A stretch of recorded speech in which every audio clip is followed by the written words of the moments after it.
Michi, is that you type? Are you typing right now? Yep. I thought it was a whole new beat to the song. I was like, what is the bass is hidden right now? What's going on? What's up, Amici? What's up, Pandy? Hey, what's up? What's up? Or Darrell? Yeah. We are the Can't Tell Us Nothing little improv team out in Houston, Texas. This is not a product placement. I want to share this. I found this today.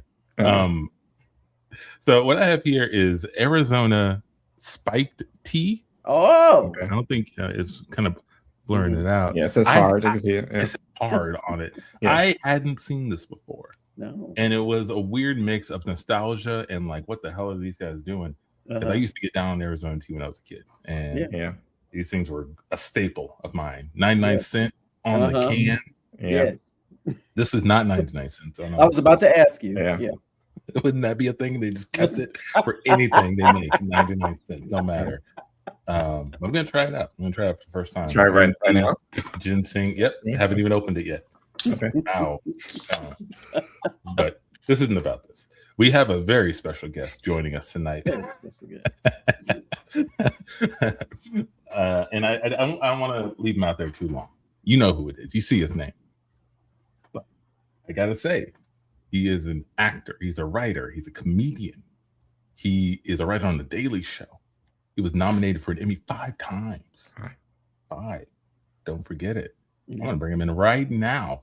Ashton Womack. What up? H-Town Zone. H-Town. Absolutely. Up in New York. Thank y'all for having me. This is very fun. Thank y'all. Sorry, my cat decided that he wants food now, and I'm not going to feed him. So he will be. You can feed it. You can feed it. Right. He's literally just greedy. So he's going to be yelling. If you see me, just like knock a cat over. He just throws the cat across the room. It's a greedy cat. Don't feel bad about it. It's my precious cat. Well, thank you so much for rocking with us tonight, man. This is awesome. Great to have you. Big fan. Love The Daily Show. And you know, I was watching a clip from Daily Show. It was Josh Johnson and Ali Sadiq, and they mentioned you. I know. And I was like, that was. I did not ask them to do that. Oh my god! I was in the corner like, oh my god, they're saying my name. That was awesome. That was a particularly awesome day at work because it wasn't just. Well, Josh is first off. It's just like for me that was just like. A day at the park. I don't even know how to explain it. It wasn't just Ali being there. It was also Mo Amer, a Houston native legend. Well, not native, but just a Houston legend. Got moved to Houston when he was younger. So it was Mo there to film a piece that I helped write and work on and like do this whole piece. And then got to find out Ali's also going to be there, so they had me write interview questions, and like I basically was like doing all this stuff for like all these all the people that helped me just learn how to do comedy in Houston. They're like at my show, and I'm like, oh wow, I get to pay them back by trying to make them funny on television. And they did a great job themselves being funny. Ali made an interview hysterical. Mo came in and was just like this incredible, just. Performer who didn't just like I could write the jokes, but he tells them in a way that's like I didn't even think that we were going to be that funny. Thank you. You kind of saved the joke. I honestly I didn't think it was that funny, but I had to turn something in. So that was an awesome day, awesome moment when like Josh obviously is the homie. I worked with him. He's a writer while he was doing his YouTube, and then so it was just all full culminating moment that was really cool. That's beautiful, man. Right. Beautiful, man. Yeah. But I'll even take it a little bit back. So a number of years ago, we were doing a run at Station Theater, and we had people open for us. And you were one of the people who opened for one of our sets. I remember some stand-up. And the thing about that one is I had a coworker come to that show, and for weeks after, it was like, you guys were good, but that Ashton dude was hilarious. Tell me when you gotta have him back. For weeks, he would tell me how funny he was. Obviously, I appreciate that. I think you should have. Some people need to learn etiquette. He said we were good. He said we were funny. He gave us a little rose. He gave you your flowers. I shout out to that lady. I wish you would follow. No, but yeah, no, that, and I remember the show. I remember just being happy to be like, oh my god, black people doing stuff in Houston. There's only like, especially doing improv. There's only like so many you can count them on a hand. There's actually a lot of black comedians, but it's just like actually doing stuff, putting on shows. Especially y'all were doing like your own, like you're doing your own thing, and it was just really fun to be a part of. Shout out to y'all. Yeah. And it helped me that was like honestly one of my first few times in like even processing what improv was. So like that was, y'all do it. I was like, oh, this is fun. This is like something I could possibly do one day. 10 times worse. So no, thank y'all. Amazing. Heck yes. Of course. The only way to do it. Excuse me. Also, look, I'm gonna take a sip of water. I didn't wash my. No, I don't even. Nope. If the people need, I'm not cooking crack. I am literally lazy. I'm sorry. I just think you want to measure your intake. Yeah. You just want to make sure you know how much you're drinking, right? Yeah. How much I don't water. want to drink above the amount of water. Yeah, what's going on? You got to limit it. So I want to make sure I get the exact amount of water. I don't want to go over or under. But yeah, that's impressive. But yeah, man, so I just wanted to make sure I let you know that because that's always stuck with me. And you're right. Like there is definitely an upswell. There's a focus now. Tandy and Michi, you guys can definitely speak to it more than I can. But there is like a black improv community that is growing, and I'm seeing it happen right in front of me. That's awesome. That's fire. That is literally fire. Like the fact that comedy is growing so much to the point that even though that Houston's can have a black improv group to stand up. Some people, if the only option is stand up, some people don't even know this is not even what I want to do. This is the right. Having those comedic options and the skill set, I will say, if I'm being honest, the biggest skill set that I've gained, even like I said, my day job is writing. I write for a lot of stuff, and like the one I did UCB, I got the diversity scholarship, and the skill that helped me the most was learning game. Like I didn't teach you what game is. Like that's like you just don't know those things. You don't know that you're supposed to yes and you just stand up. You're like, oh, I just got to go up there and like I'm a cool guy. Here's a joke. Doesn't teach you actual comedic tools. So like, no, that is super useful skill to all art writing, comedic art. So no, shout out to improv. Has game helped you in your stand-up writing material or performances? 100%. Like it's just the concept of game, learning like, oh, I have a bit here. Oh, I'm supposed to this is the core. This is the what's the word I'm looking for? This is the intellectual argument, not intellectual argument, but like, this is the skeleton of it. And now I can keep building on this and exaggerating from this. I can come back for. I like to call it the engine of the scene. That's what I like to call it. This is what we come back to keep the thing going. You can build on it, you can add around it, but at the core, the thing that's driving the scene is this game. Much better language than I could. Like, yeah, I'm like, oh wow, that's the blueprint to what I'm doing, and I just need to keep expanding, exaggerating, or taking it where the joke I would think would go. That's the other part. I'm like, oh, my humor is different than other people. I will take the joke somewhere else than other people. I'm so glad you said that because I think we all are pretty aligned on how the skills learned in improv can show or improve other areas. I know for me, even though I'm not a stand-up guy, I am not gonna. I know how hard it can be, but I will say that me learning improv has helped me understand structure of jokes better, of how a stand-up that works and a stand-up that doesn't. I can better break down what is failing, and that helps me understand. I've had plenty of times where I've heard someone deliver a joke, and I go in my head, "That's a good joke." The delivery wasn't good, which is why nobody's laughing, but it was actually a good joke. And yeah, I just and like it's like with you learn that you're like, okay, a lot of stand-ups don't even realize they're just talking. They don't realize there's no comedy, there's no bit here. You're not doing. And hey, everybody's different, but I think you need if you're gonna do a joke. Sure, there's storytelling. There's like all different types of things you can do. But if we're going to talk about like just a pure structure of a joke, what's the joke? What's the bit? I think improvisers understand that there's a joke that needs to be some logic somewhere in this. And that's what I just appreciated about. And also like the looseness. I felt like when I was doing improv and then I would go on stage after, I was like, oh, I was so stiff. I can.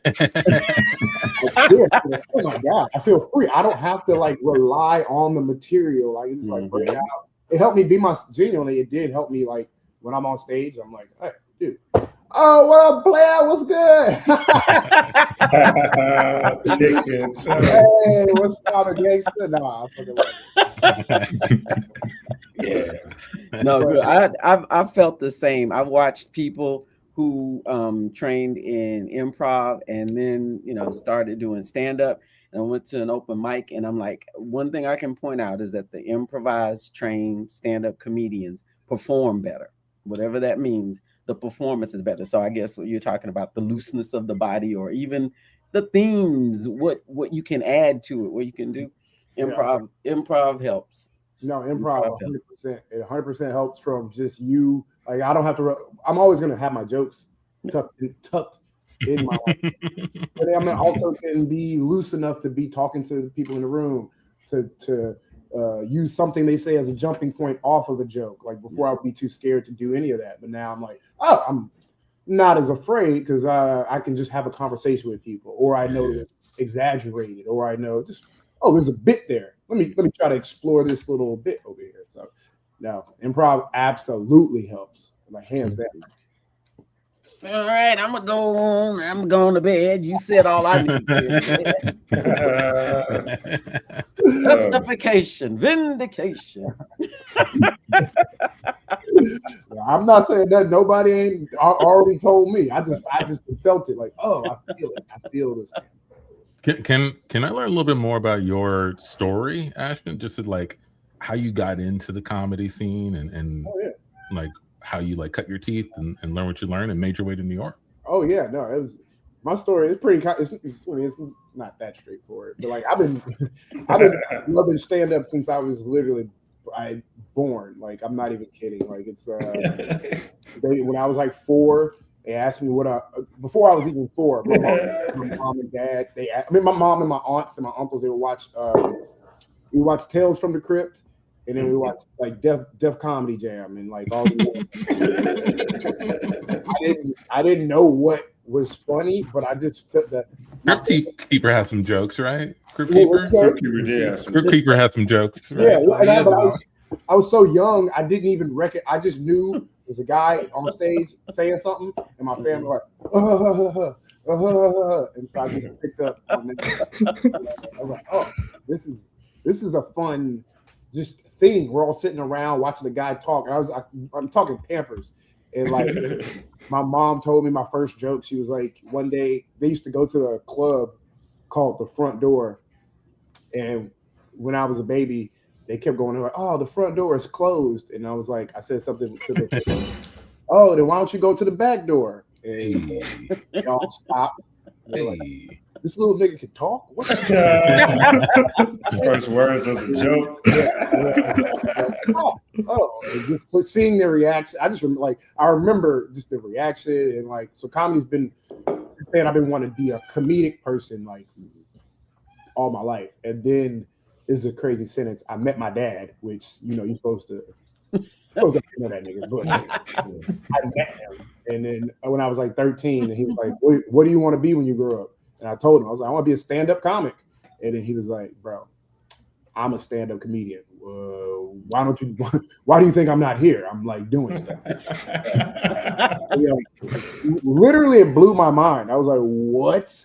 Like, I was like, oh, it just blew my mind because it literally was what I wanted to be. And then when I was 16, he put me on stage. I did stand up for like a year when I was 16. Moved back with my mom, had to stop because he was driving me to the comedy clubs in Memphis. But when I came back to Houston, my mom wouldn't take me she wouldn't take me no club. Yeah. So enough of that. that was cool, yeah. She was trying to make it a home. She was like, we got other.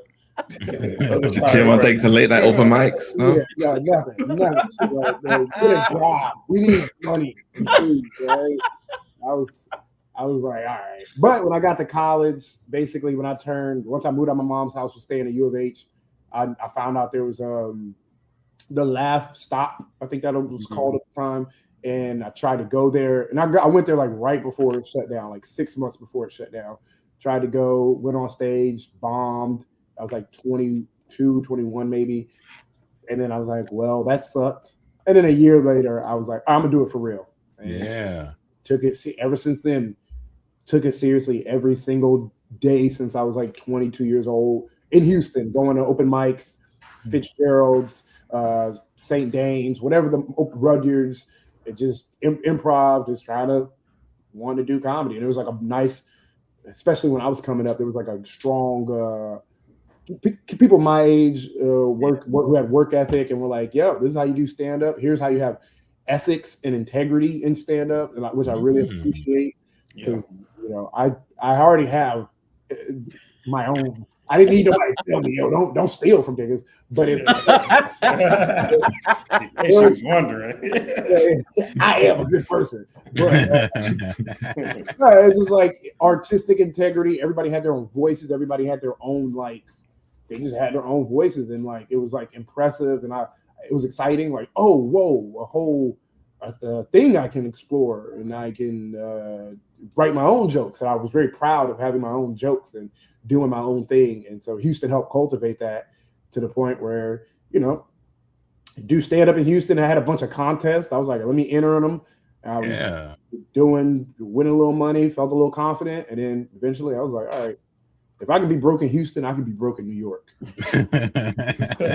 Definitely. They're not different kinds of broke. Yeah, Different kinds of broke. Yeah, totally. Cat butthole. It's a New York broke. No, Yeah. literally ended up in a homeless shelter. I was like, for like 2 Really? years. Yeah. Are you serious? No, I'm very serious. In New York? Yeah, that's why I don't be like, people are like, should I move to New York? I was like, no. No. Do not move it. The origin story gets Wait. So Yes. after hitting the homeless shelter, how come you didn't come back? How come you didn't go, this clearly I need a little bit more capital before I can float here? It was a mixture of, it was too late. Yeah. I was already up here. Yeah. My mom, I didn't have the type of safety net like that. So it was just like, I'm here. These are the decisions I made. These are the results of the decisions I have made, and I have to live out these results. And those results were homeless shelter. And it was it was a dark time, guys. Yeah. I'll tell you. Not easy.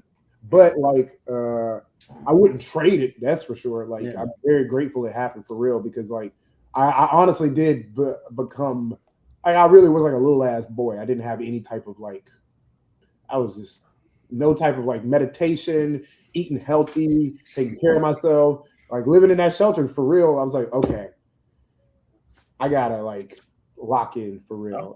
I just sat there and honestly, I was just like meditating, going out. It was free rent. So I was like, okay, I can still, it was a shelter. So they let me stay there. So I was like, okay, I can at least still chase my dreams. I don't got to pay rent. I just got to figure out how I'm going to eat and just be alive. And that was like begging my mama for $7 every day, or begging whoever I could for like $7 to $8 just so I can get coffee, some weed, or whatever I needed to get me by. No food, just coffee and weed. I literally, if I had coffee and weed, You could make it. And literally, I remember like the big thing was I was like meditating a lot, and like I remember I was telling at one point I had like this story in my head that was just wrong about myself. And, like, once I was like, dude, stop telling yourself this story. I got rid of that story in my head, and I swear to God, my whole life, I just viewed my perspective shifted, and long story short, I started I don't even know, vibes changed. I started getting phone calls. I was getting I got this thing called Just for Laughs, literally. I got that literally. It sounds unbelievable. Literally, it does. But I got JFL. I got the phone call at 9 o'clock on July 3rd, 2018, which was like really serendipitous because I moved to New York. Like my plane ticket, when you look at my plane ticket, the arrival time is at July 3rd, 2017 at 9 p.m. So I literally got the call for JFL. I remember I was talking to Kevin Iso. I don't know. He's another Houston, he created Flatbush Misdemeanors. He's really popular Houston comedian, really funny. He called me my day of my yearly anniversary, and I was at the shelter, and I was like, bro, I'm in a shelter. This is not I give myself a year. I'm in a shelter, and I can't leave because they know I can't go back to my mama's house. My mama, she ain't got it easy right now. So he was like, hey man, create your own stuff, do what you got to do, and figure it out. And then later that. All right, I'm gonna interrupt this one. Can I let's start the scene real quick. Yeah. We cut to a group on their way out of this is a group that's coming together. They're meeting. They're all about to leave the homeless shelter. And they just have to have one last check-in.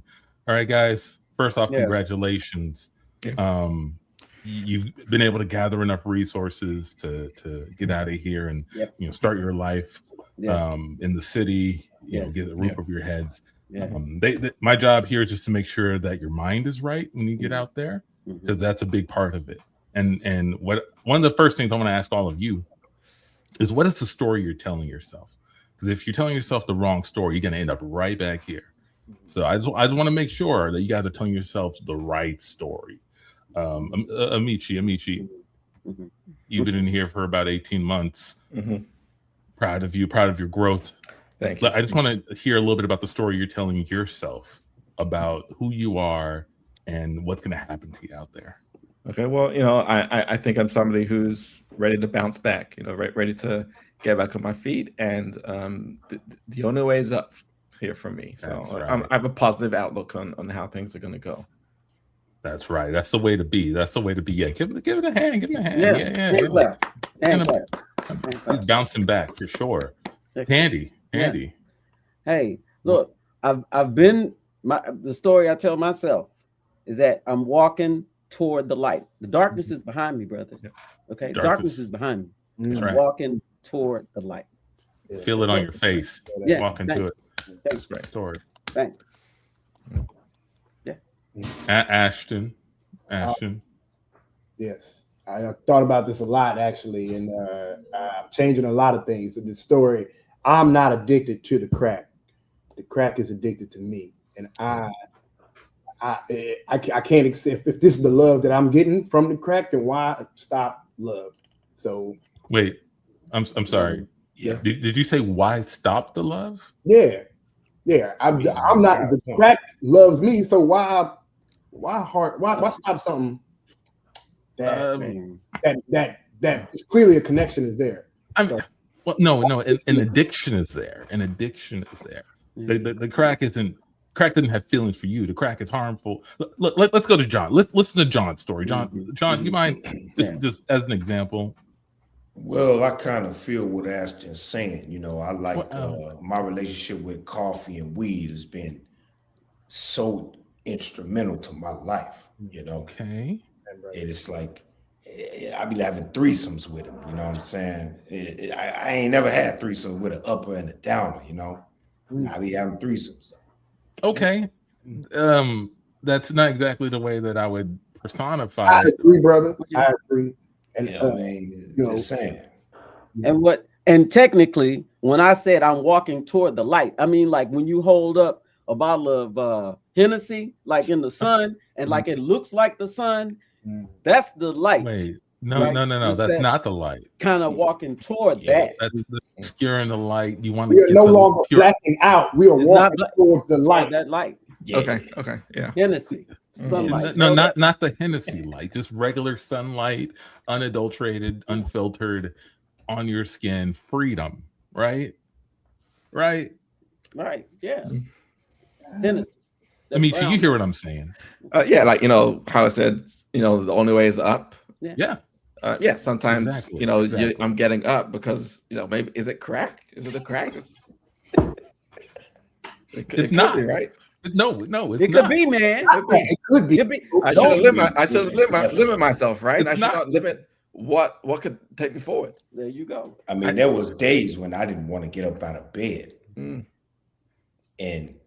the weed and the coffee got me up out of bed. I mean, it was almost like pulled me up just so it could have a relationship with me. Exactly. And how do you get over being drunk but to drink again? Right? It's just true. What was that? Shake the hair of the dog? What is it? What you said? Shake the hair of the dog? Chase it, shave it, whatever you want to do. The hair of the dog is the important piece. Whatever. Yeah. You guys have opened up so much. Just my perspective here is I was gonna walk out after this and go to AA, but after hearing this, I realized I could do. We talk about relationships. What about situationships? I can do a situationship with each and every one of those things. No, I like that. I think all of you should stop talking to each other and just go separate ways in the city. Don't exchange numbers or anything. I know we usually do like a support system thing. Let's not do that. We already exchanged numbers though. Yeah. We locked in, man. We in this together. And fiend. Co-dependency, baby. They love a crack love me. Crack loves me. I'm rejecting the love. Get too many chances like this. That person gone. That person is out of here. I've been thinking, actually. Stop thinking, bro. Yeah, it's been a long time since I gave Crack a call. I should check in. Let me check in. Hey, girl. The Hennessy as the sun. It is. That's hold up to the light. To the light. That's actual. That actually was a real sad intervention of individuals. Okay, I'm sorry, Ashton, interrupted your story. The vibe shifted. That's what I got. Glad we can take my darkness. I'm glad I told you my soul-bearing life story. We were able to. That's all. That's why we do it. Just mining it for comedy. Yeah, for sure.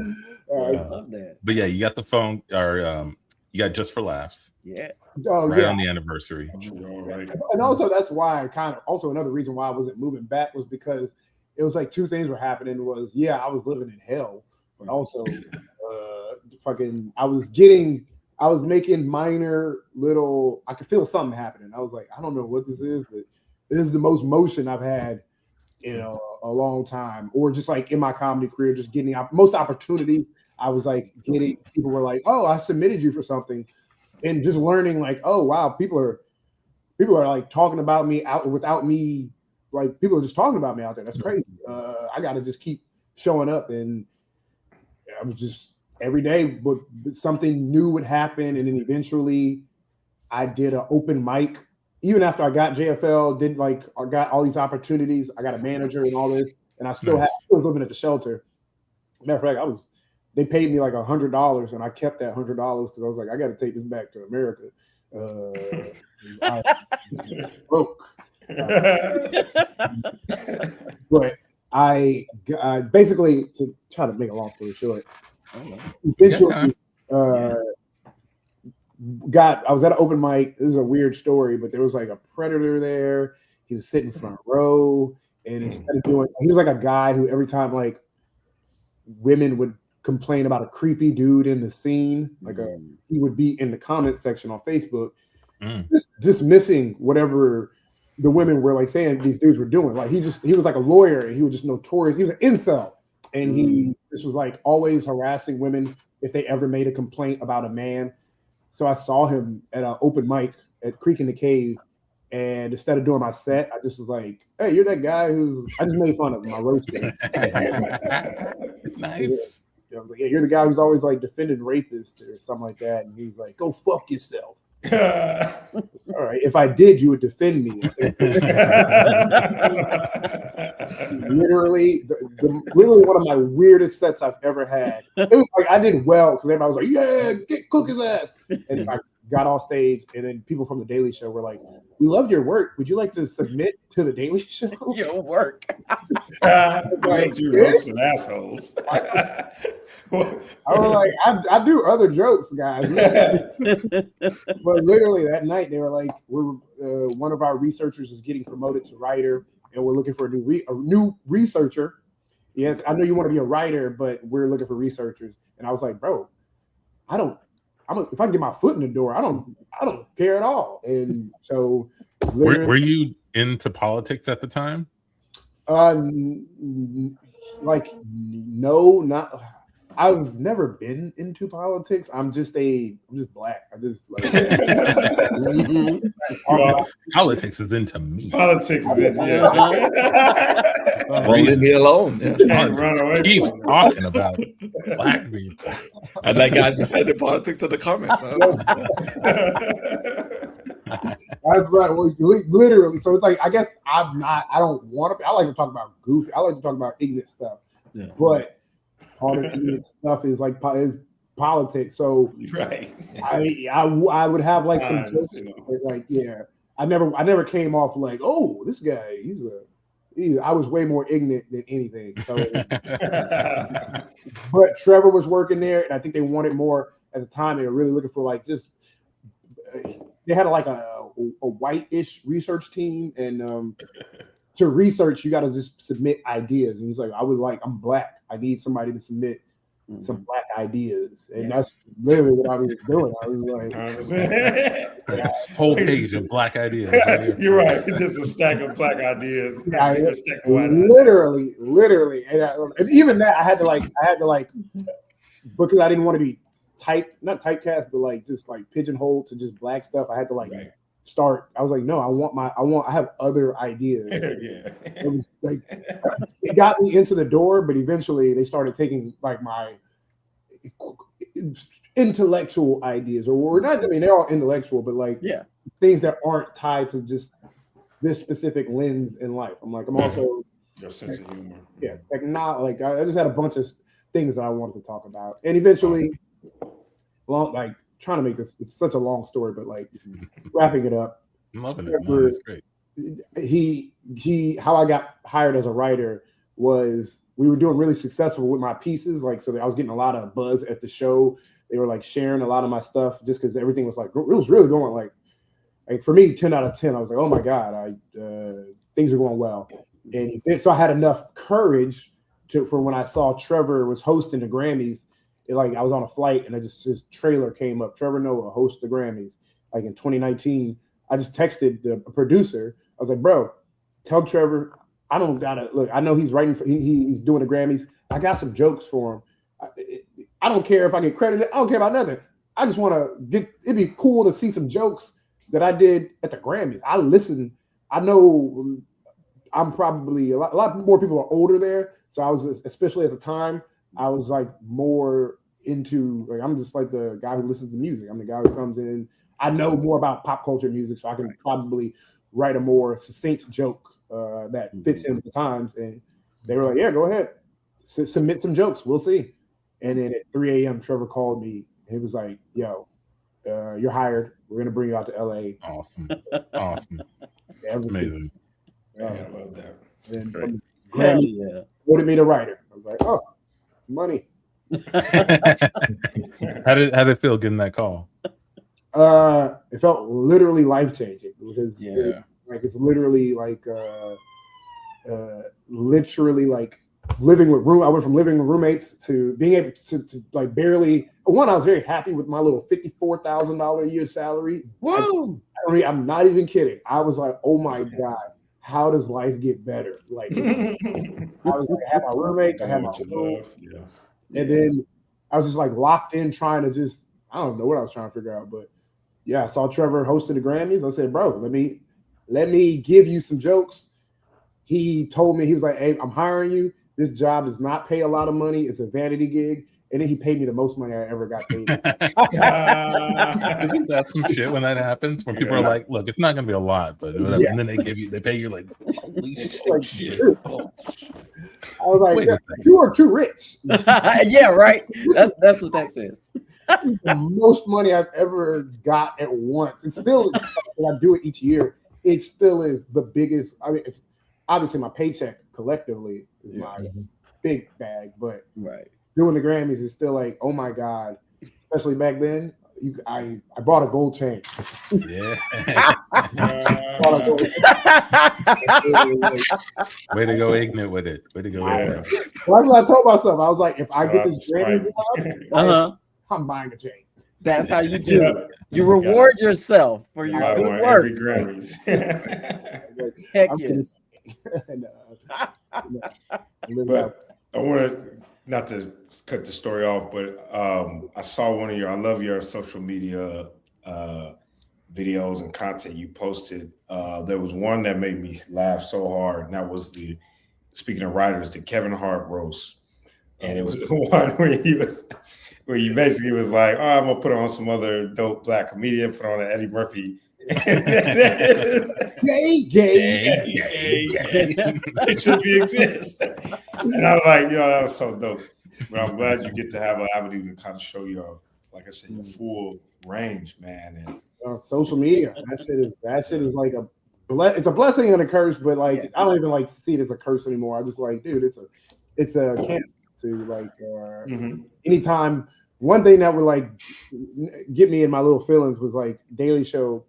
It's not competitive. It's not. It's an actual family. If we're all just trying to contribute to the show, we're all just trying to make the Daily Show. So the best jokes are going to obviously win out. And it's not like they're like go against each other. 0%. It's more like I work with such talented people that I want to live up to the people, my peers or people I'm surrounded by. So a lot of times I used to get really just down on myself because people who have been there for 10 years. They just know what the show is. They know how to write jokes. And when I first got there, it was a big learning curve. And I didn't get as much on the show that I wanted, but it took me. But it's designed that way. You have to learn the show. You have to learn how to write jokes, and you got to write 30 jokes a day for real.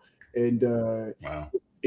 So I would feel like I would feel bad, but then eventually when I started getting better jokes, started getting more stuff on the show. But other than that, I had to learn that the show doesn't just because it didn't like my joke or didn't pick my joke, that didn't mean it was a bad joke. And I learned that because I was like, okay, I'm going to do this on my own social media and then get more traction than I've gotten ever on my online. I'm like, oh wow, I just posted that and gained 200 followers. That's crazy. I would have never even. I thought Gordon Daily Show, that shit was mid. It's a real. I kind of appreciate social media now, just because it's a canvas and like just use it to like an outlet for jokes. Yeah. That's good. Beautiful. Beautiful.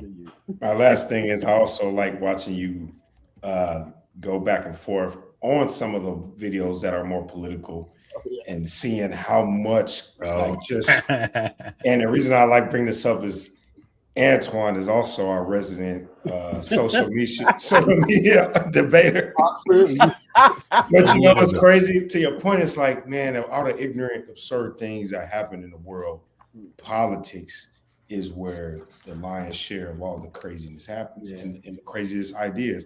And so, like I said, I love you getting into it with folks, but it's funny to see those are like some of the most busiest posts you make are ones when you challenge politics. Which doesn't I appreciate that because I'm like, okay, I gotta. It's like two things with that is that I really do like doing it. To me, one, these are the jokes I make on the show. They don't get picked because they probably too ignorant or they too in my voice. Well, I'm gonna do this joke because I do think this is funny, and I don't ever be thinking like at first when I started posting them, I didn't think nobody. I was like, why are so many people? Do they have like a Google alert for my shit? It'd be nothing but like racist white dudes and then like a guy named A.D. Hodge.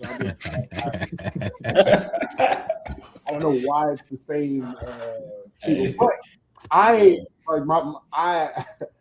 it's not that I like, because when I'm like, if I see somebody fighting on social media, I'm like, bro, get your shit together. Why are you arguing? On social media. But the truth is, because people think like, aren't you tired? I'm like, no, actually, I don't mind shitting on a nigga right quick. Easy, and then I put my phone down. But also, good engagement, it spreads it further. I'd be like, to me, it's always a win-win until my little sister calls me. She's like, "You're scaring me." And I'm like, I don't want to forget. Right. I will stop. I don't know. Yeah, there is something about it, man. I will say, like I do it a little bit. But I do get the itch sometimes. I'm like, you know what? I haven't found someone saying something ignorant on the internet and just like laugh in their face. Let me look something up real quick.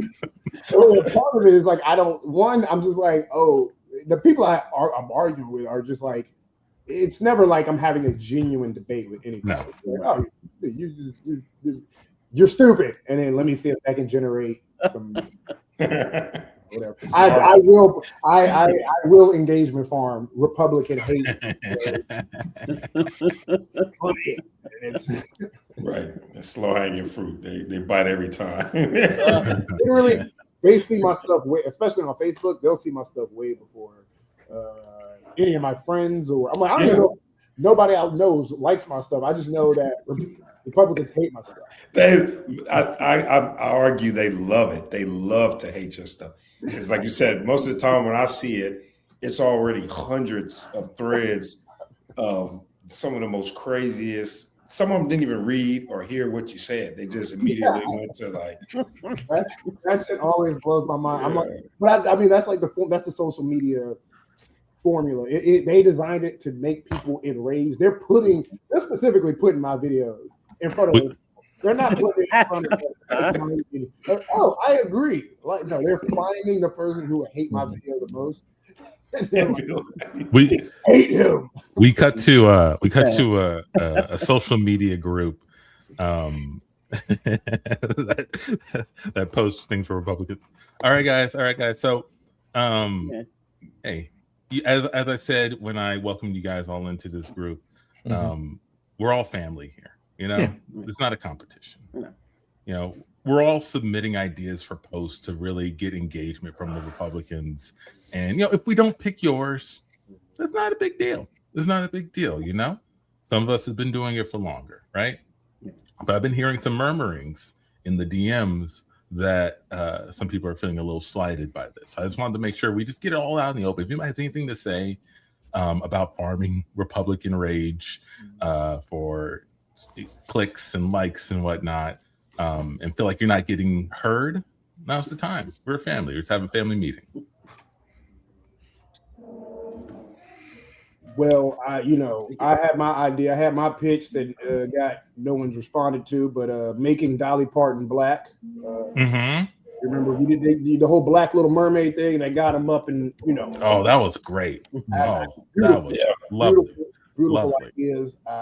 So I just thought maybe we just do that, but with like beloved white figures. Like, okay, I mean, like, yeah, it's an idea. It's an idea for sure. Dolly Parton. Yep.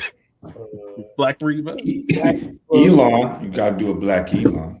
Make him really African from the continent. Black as hell. Not South African. Not South African. Not African.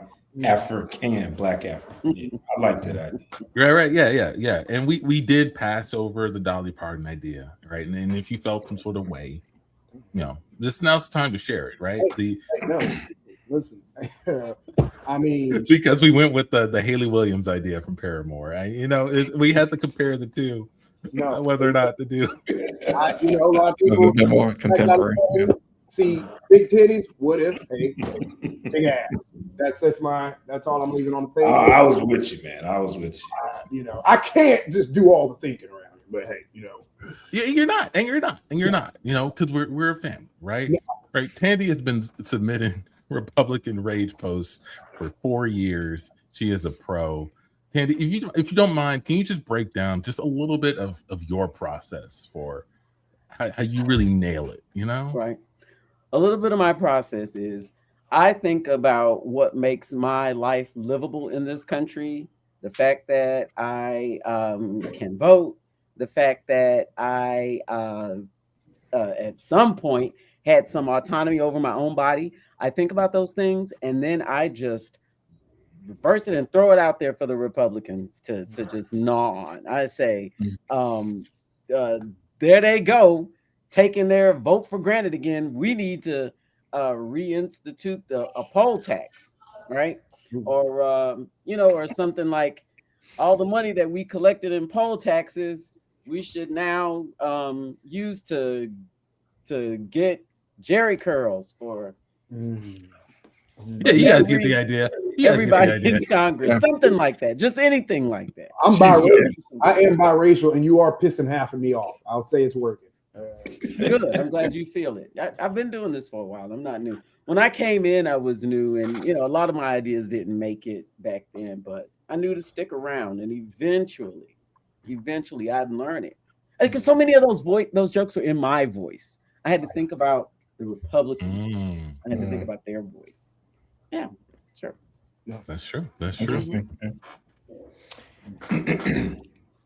Yeah, I was kind of hurt. Y'all didn't want to go with my idea of Harriet Tubman with a COVID check. What was the idea again? I'm sorry. You heard. Harriet Tubman had her COVID check in one hand, and she was freeing the COVID checks. Yeah. For people. Y'all remember that pitch, man? I remember. That was a great one. That was good. I was just going to tag it up and say, what if a PPP loan? COVID checks, are they the PPP loan? Yeah. No, separate. No, they're separate. See, that's why that was the confusion in this. That was a bit of the confusion. Yeah. My bad. I got check was separate from the PPP. Yeah. Love the Harry Tubman angle. For sure. Yes. Hold on to that. Yeah. Adjust how you bring COVID in. Got it. But Million Man March Mm-hmm. at the Capitol. All black Jan 6. Hey. All now that's an idea. Jan 6. June. We can choose. Wait a second. June 6th. June 6th. There's nothing. And scene. J6, baby. J19th or the J6. Yeah. You gotta have like a George Clinton dude with the represent us. Led by Young Miami. This or Afro Man. Yeah, baddies, the cast of baddies will be cast of baddies. Shout out to Contessa for the Haley.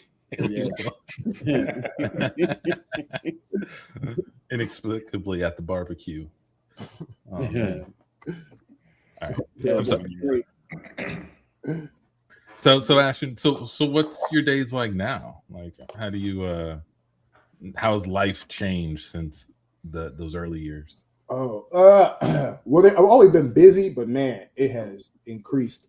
This is always stuff to do. It's like part New York, part I'm like New York. There's always stuff to do here. So like social life is like something's always going on. But work life, obviously, I work at 9 to 5, and then when I get off, I go and do. I'll go and do stand up. Days like today, I'm like Mondays or Tuesdays, like literally, I'm like dead ass like spending it writing. So I'm nice. I just like to have fresh ideas and just paper too. Oh yeah. Yes. Yeah. I mean, I also don't get me wrong. I have a nice computer, so I'll be over here using the things I spend money on. But oh yeah, I like after this, I'm gonna be sitting up, pacing around my apartment, just like what's funny to me, or just free writing. So I spend a lot of my time is literally work, having fun, going to do stand up, and just trying to build an audience so I can go and do stand up on tour more. Awesome. Beautiful. Yeah. I'm so glad. And I'm so happy for you, man. No, listen, I appreciate it. I was like that, and I don't just appreciate it now, but even like back then in those moments, like even being just me being like, hey, you want to come do this show? I hyper appreciate that because it's like one, you know, every step matter, and it matters to me like being able to do it with people like I respect and like thinking like, oh, this is, you open my eyes to seeing like, help me see comedy in different perspective ways that I did not even know it existed. I genuinely only knew like stand up. My first genuine even like I knew of SNL, didn't know it was improv for real. Mad TV, didn't know it was improv. Sketch writing, the foundation of sketch writing. I mean, sure, people can write sketches without doing improv, but when I did UCB, they were like, "Yo, you need to do improv 101, and that's going to inform sketch 101." And it really did. And to this day, like I write sketches every 2 days. So awesome. Foundation is like built there. So that's it. Yeah. But there's the barrier. That's why I always say like stand up is basketball and improv is hockey. Right? Yeah. You gotta like basketball, you get a goal and a ball, and you can just be out there. Somebody show you fundamentals. It doesn't cost you anything to play the game, right? But improv, it costs you something to learn to play the game. For the most part, you got to pay for classes. You got to do all of that stuff, and I think that's the barrier. That's the difference. I was in the shelter taking the way I got the diversity scholarship at the UCB. Their classes are $500 a class. I took 4 classes there. I did not pay for a single one. Because and it's funny, they asked me in my interview, they were like, so what makes you diverse? It was a white guy. He was like, what makes you diverse?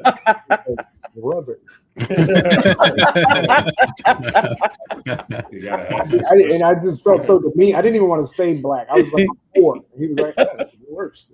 I was like, I'm not saying black. He said I'm poor. In a survival of the fittest scenario. Yeah. You know what makes me poor takes the cake. Yeah, like doing improv with black people is hyper important only because all groups can exist. Everybody can improv play. Right. Yeah. Play. You can imagine with literally anybody. Unfortunately, we do live in a weird ass society where, like, I was doing improv. The thing that made me feel weird one time was like I'm learning improv. I have a white instructor. I learn, I'm about to start the scene. I go out, I start the scene, and I'm like, I'm thinking I'm a pirate at the gallows. I'm like, arg, I'm like literally, arg, you'll never find me, booty. Like I'm like, hey, about to be hanged at the gallows. And she stopped me and she was like, hey, you need to recontextualize this scene because you look like a slave. And I was like, huh? What? Yeah, it was like,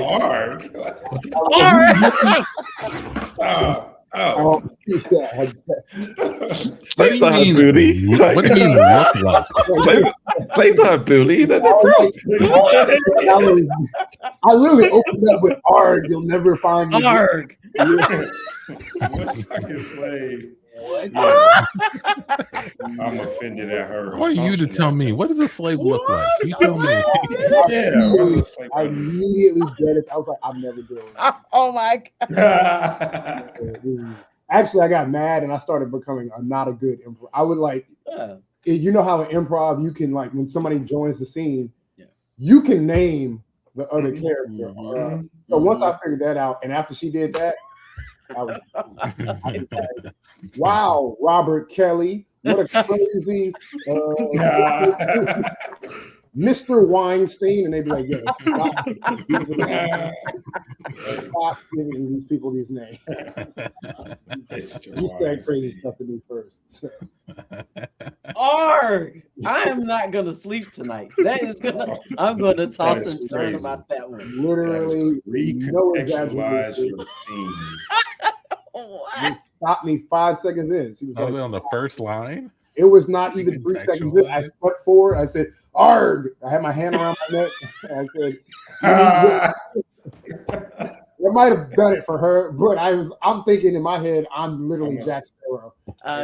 You see, that's crazy, bro. That's a trigger something for her. That's a whole different right. Contextual. That's a whole different lecture. That's a new, for sure. She needs to be read diversity trained. She was overtrained. She need to be that reminds me of that Patrice O'Neal joke where he was like talking about how by now he thought he'd have a white slave. He's going into like how he'd have white slaves. He's at one point he's like, does that make you uncomfortable? That makes you uncomfortable. The thought of that. All right. That Patrice joke reminds me of when I learned about like when I was learning about the presidents and it all clicked to me. I was like, oh my God, they were all racist. Like when I remember being in the 8th grade, it all hit. I was like, oh my God, people were racist. This whole time I've been learning about Abe Lincoln and he was Andrew Jackson and they were racist. Pissed and off. Their words too, right? All right. Well, Ashton, I want to thank you again for taking the time to hang with us. This has been amazing.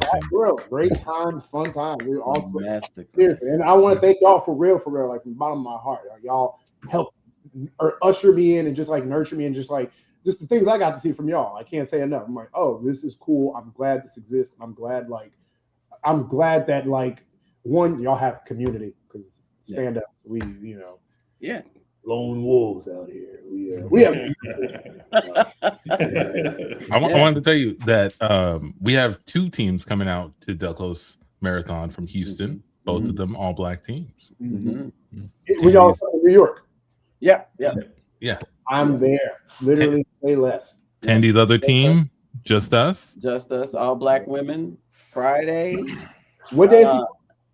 Friday at I think 7:30. Is you said this Friday or no the 12th. The 12th. Friday the 12th. Next week, not this week, but that's perfect. Yeah.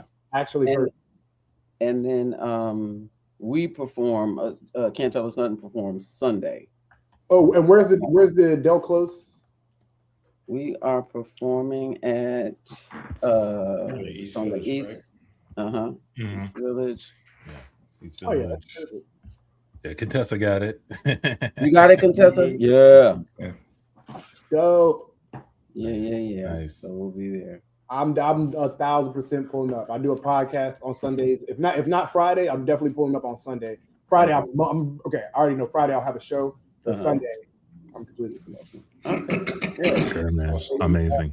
But go ahead and plug. Let people know where they can find out more about what you're doing, man. Oh man, y'all guys, like you said, I'm fighting racist on social media. Come join in on the fight. I'll meet you in the comment section. No, I'll be there. I'll be there. Womack, and I'm gonna be putting out like stand-up comedy sets. I'm about to get back to like putting out more stand-up sets on my YouTube, like just very more consistent and more like religiously. So YouTube, Ashton Womack Comedy, and Instagram, Facebook, all that. Ashton Womack. That's me. Oh, nice. Love it. Amazing. Yeah, I just want to shout out Chicken Joe Clark in the comments. Thank you for leaving a message. Contessa, thank you so much. That's a long time. Chicken Joe Clark, the homie boy. Contessa, the discount code, hit her up. Oh yeah. For the ticket. For the ticket, do it. Also, I'll pay to get in. I'm got that Grammy money. Right. You got that Grammy. Grammy money.